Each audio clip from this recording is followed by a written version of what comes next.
Salut Charlie, c'est moi, ton frère. Enfin réunis, hein? Comme dans le bon vieux temps. Moi qui te parle, pis toi dans une bouteille, tu m'ignores. Je sais ce que t'aurais voulu, mais je doute que Pamela Anderson accepte d'avaler tes cendres. Ah, je l'ai dispersé sur la plage.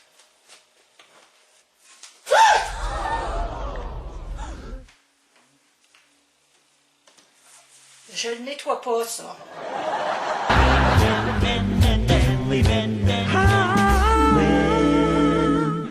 Bonjour ladies and gentlemen et nouveaux visiteurs sur la chaîne YouTube, ici Mr Flamingo et bienvenue pour cette nouvelle vidéo. Aujourd'hui pour faire changement du gaming, puisque je mets beaucoup en ligne des épisodes sur Resident Evil ou Batman Arkham Asylum, j'ai envie de parler avec vous de Two and a Half Men, ma série télé préférée. Pour ceux qui sont pas familiers avec cette série, ça s'appelle en français Mon oncle Charlie. Ça mettait en vedette pendant 8 saisons Charlie Sheen, Jon Cryer et Angus T. Jones. Et à partir de la saison 9, Charlie Sheen a été renvoyé à cause de propos haineux envers l'un des créateurs de la série et Ashton Kutcher est arrivé pour le remplacer dans le rôle d'un des deux lead actors. Donc au lieu de carrément remplacer l'acteur de Mon oncle Charlie, ils ont créé un nouveau personnage juste pour lui, Walden Schmidt. J'avais envie de faire quelque chose de différent pour cette vidéo, que ce soit pas juste une vidéo critique, que ce soit une vidéo où on parle pour se souvenir en bien d'une série qui a duré jusqu'à 2015, de 2003 à 2015 pour être plus précis. Pour ça, j'ai décidé, justement, ce que vous avez vu au début de vidéo, de reproduire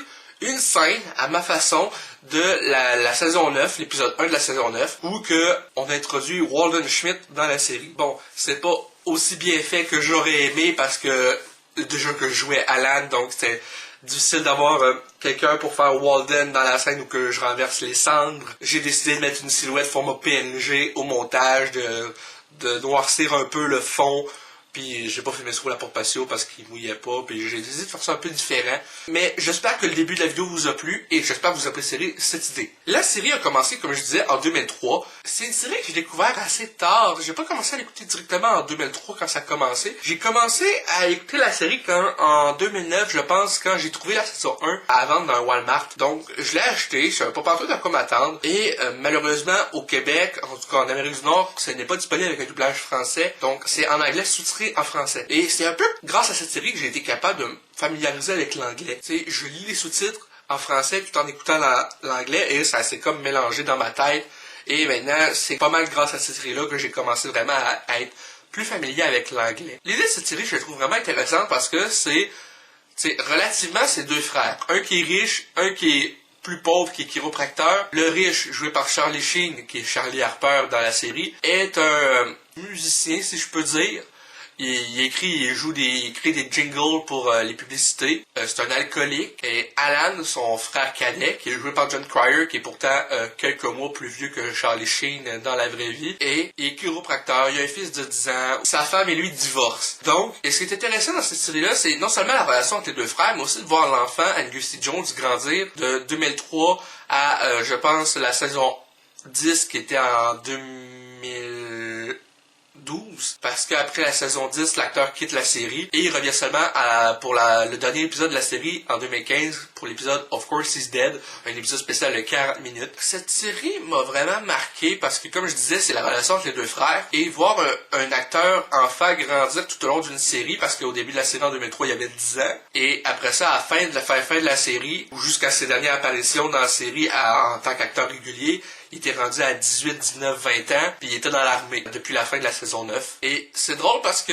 autant les deux frères ont une personnalité assez distincte l'un de l'autre, un qui est plus sérieux, puis l'autre qui est vraiment fêtard, alcoolique, autant l'enfant, lui, il est vraiment épais. Puis je comprends le titre en anglais Two and a Half Men, parce que c'est vraiment, tu sais, deux gars et un jeune tout au long de 8 saisons. Mais une fois que la série a comme shifté de concept un peu à la saison 11 en introduisant la fille de Charlie Harper, qu'on découvre qu'il y avait une fille plutôt. Ça continue de s'appeler Two and a Half Men alors qu'Angus T. Jones n'est plus dans la série. Ça, c'est un peu plus décevant qu'il ait quitté la série parce qu'il y avait vraiment eu une phase de conviction religieuse où il disait qu'il était un hypocrite payé pour faire des blagues avec lesquelles il était pas d'accord pour la série, mais il continuait à les faire parce qu'il était payé pour, puis tout le kit. D'ailleurs, à la toute fin de la série télé, quand il fait son caméo final dans le dernier épisode, il est rendu avec les cheveux énormément longs et une barbe de Jésus. Je trouvais ça drôle après ça que c'est genre... Hey, what are you doing here? Yeah, I thought you were in the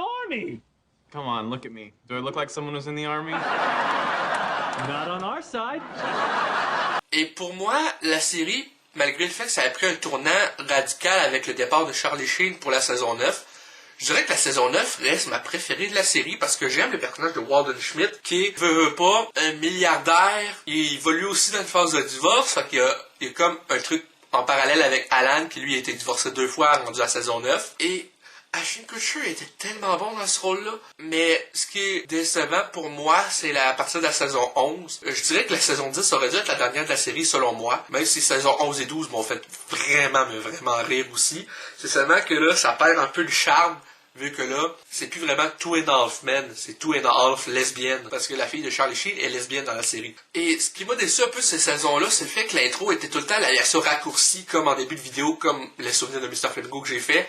C'était tout le temps ça. Ils ont pas fait une version genre où il y a le micro, il y a un fond rouge, et puis ils se mettent à chanter tout simplement.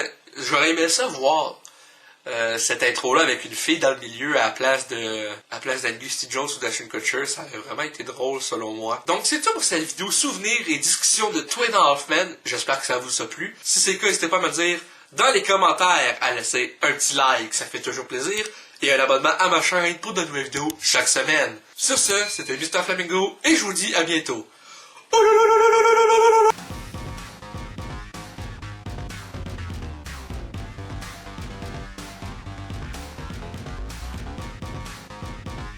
Hey le grand, c'est quoi que t'attends pour t'abonner, sacrament?